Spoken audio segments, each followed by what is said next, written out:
अमोघ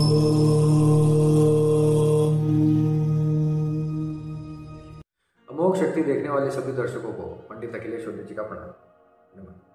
मित्रों, एक साधक का प्रश्न आया था कि कवच क्या होते हैं और ये किस प्रकार से हमारे जीवन में कार्य करते हैं। तो कवच के ऊपर आज हम थोड़ी सी जानकारी लेकर आए हैं। अगर आप साधना के फील्ड में हैं, आप साधना के क्षेत्र में हैं, या साधना में किसी प्रकार की आपको थोड़ी बहुत भी रुचि है, या किसी प्रकार का पाठ करते हैं, कवच पाठ करते हैं या नहीं करते हैं, आपको कवच के बारे में कुछ भी नहीं पता, या करते हैं या थोड़ा बहुत पता है, तो भी ये वीडियो आपके लिए बहुत लाभदायक सिद्ध होने वाला है। हमारी सनातन संस्कृति में साधना के क्षेत्र में पंचांग उपासना को बड़ा महत्व दिया गया है। पंचांग उपासना यानी 5 अंगों की उपासना, किसी भी देवता की, किसी भी विग्रह की 5 अंगों से उपासना उसकी किए जाने का विधान है। सबसे उन 5 अंगों में सबसे पहले आता है कवच, फिर आता है हृदय, फिर आता है शतनाम, फिर आता है सहस्रनाम और अंत में आता है स्तोत्र। ये सब नाम आपने सुने होंगे कहीं ना कहीं, अगर आप साधना में हैं तो ये सब नाम आपने सुने होंगे। इसे साधना पटल भी बोला जाता है। तो सबसे पहले आता है कवच। कवच का अर्थ होता है पंजर, यानी आसपास रक्षा का घेरा।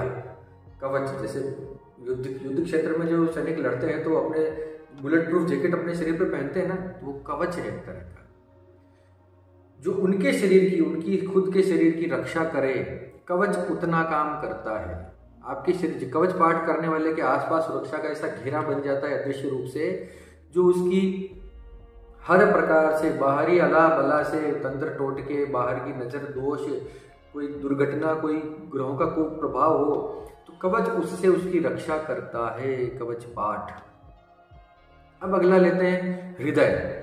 कवच जो है, मैंने बताया आपको, कवच उसकी कवच के समान जो है, किले के समान उसकी रक्षा करता है। किला बन गया, उसके चारों तरफ रक्षा घेरा बन गया, तो कवच इस प्रकार से रक्षा करता है। अब आता है हृदय। हृदय जो होता है, किसी भी देवता का हृदय जो होता है, हृदय मतलब उसका दिल नहीं, हृदय विशेष पाठ का नाम होता है। जिस प्रकार से कवच पाठ होते हैं उस प्रकार हृदय पाठ भी होते हैं। हृदय जो है, किसी भी देवता का हृदय जो है साधक के लिए उसके मित्र के समान होता है। उसके मित्र के समान उसका ख्याल रखता है, उसकी रक्षा करता है, उसकी बातों को समझता है। हृदय पाठ बहुत सौम्य माने जाते हैं, बहुत सौम्य माने जाते हैं। तीव्र से तीव्र देवता भी हो, तीव्र से तीव्र इष्ट भी हो, उसका हृदय पाठ अगर आप करते हैं तो उस देवता से आपकी प्रीति जुड़ने लगेगी। तो हृदय पाठ मित्र के समान रक्षा करता है। जैसे आपके मित्र आपके जीवन में होते हैं, अनकंडीशनल, जो आपके साथ प्रेम रखते हैं, ऐसे लोग, तो हृदय भी उसी प्रकार से काम करता है। तीसरा है शतनाम। शतनाम यानी 100 नामों का संग्रह। 108 नाम या 100 नाम किसी देवता के जोड़ के उनको मिलाकर एक पाठ बनाया गया है हमारे ऋषि मुनियों के द्वारा। हर देवता का होता है, तो उसको शतनाम संग्रह बोला जाता है, शतनाम बोला जाता है।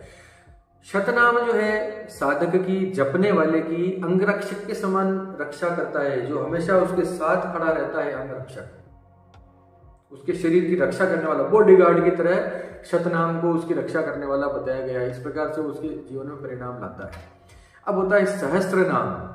सहस्त्र नाम यानी 1000 नामों का संग्रह, 1000 नामों की सूची किसी भी देवी देवता की, उसको स्तोत्र के रूप में, उसको पाठ के रूप में संजोया जाता है, पिरोया जाता है ऋषि मुनियों के द्वारा। उसको उस देवता का, उस पर्टिकुलर देवता का सहस्त्र नाम कहा जाता है। उसके 1000 नामों का संकलन, 1000 नामों का यह संकलन, यह सहस्त्र नाम जो है किसी देवता का जातक के लिए पूरी सेना का काम करता है, एक सेना का परिणाम देता है। जैसे एक पूरी सेना आपके साथ चल रही हो।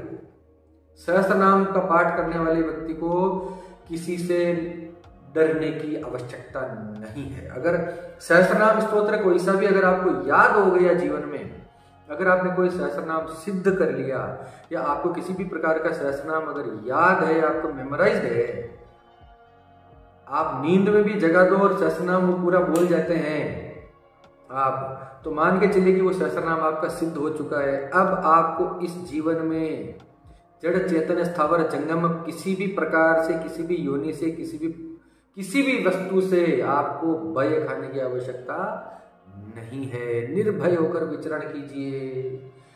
हाँ, लेकिन आपके कर्म भी आपके सही होने चाहिए। ये नहीं कि आप कर्म कुछ भी गलत सलत कर्म करें और सहस्रनाम स्तोत्र का आलम्बन ले लें, तो ऐसा नहीं होगा। अगर आपके कर्म अच्छे हैं और सहस्रनाम आपने कोई सिद्ध कर रखा है, तो मान के चलिए कि आपको इस सृष्टि के अंदर डरने की आवश्यकता नहीं है किसी से भी। बिल्कुल डंके की चोट पर मेरी बात मान के चलिए।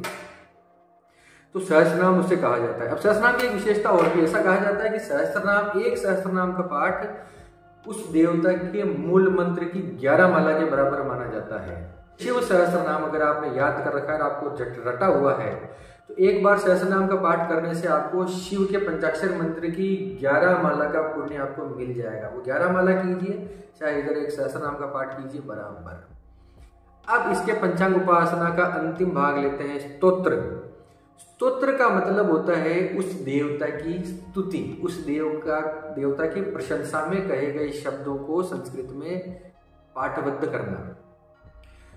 तो स्तोत्र पाठ जो होते हैं वो देवता की प्रसन्नता के लिए किए जाते हैं, देवता की खुशी के लिए, देवताओं को प्रसन्न करने के लिए, उनकी कृपा प्राप्त करने के लिए स्तोत्र पाठ रचे गए हैं हमारे ऋषि मुनियों के द्वारा।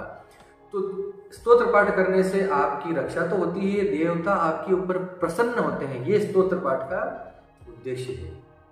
तो अब मेरा मानना है कि आपको समझ में आ गया होगा कि पंचांग उपासना क्या है। जिस तरह से प्रश्न आया था कवच का मतलब क्या है, कवच जो है हमारा एक तरह से जिरह बख्तर का काम करता है, कवच जो बुलेट प्रूफ जैकेट का काम करता है हमारे लिए। ये आज की तरफ से हमारी तरफ से छोटी सी जानकारी थी। आपको अच्छी लगी हो तो इस वीडियो को लाइक कीजिए, सब्सक्राइब कीजिए, शेयर कीजिए, जितना हो सके। आप सबके मंगल की कामना करता हुआ मैं पंडित अखिलेश उदीचब आपसे विदा लेता हूँ।